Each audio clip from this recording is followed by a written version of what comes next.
A concentración ás portas de Atunlo estaba anunciada para esta mañá e o guión mantívose a pesar dos distintos capítulos que se foron sucedendo nas últimas horas. Ante a denuncia por parte da CIGA dun uso abusivo do sistema de medición de produtividade, a empresa decidiu mover ficha, prometendo deixar de expedientar os traballadores por baixo rendemento. Hoxe hai un par de horas colgou no taboleiro da empresa o seguinte, que para a empresa vai a parar o proceso sancionador, entonces non vai haber máis comunicacións.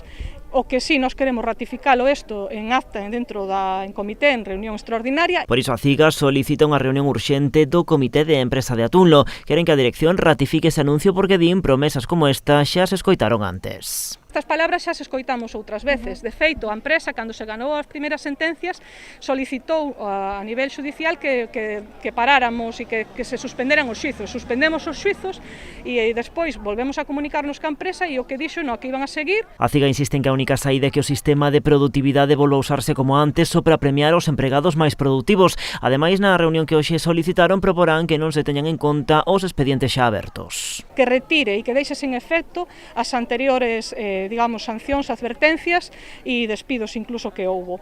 Tamén lanzan unha advertencia á compañía ante os capítulos de abuso de autoridade que, segundo aseguran, sufriron delegados da CIGA por parte de postos intermedios da Atunlo. Trasladamos tamén á empresa que ou para os pés algunha persoa de mando intermedio aquí dentro da empresa ou fará a CIGA con unha demanda por abuso de autoridade contra as delegadas e delegados e o resto de traballadores, porque se faltou o respeto, se tratou machistamente e se intentou meter medo ás traballadoras desde dentro para que non secundaran esta movilización. Unha movilización que tivo lugar este mediodía e que polo momento será a única que se organice. Ante os últimos anuncios da compañía, a CIGA decidiu paralizar estas protestas como mostra de boa vontade. Iso sí, ameazan con retomalas se ao final todo queda en papel mollado.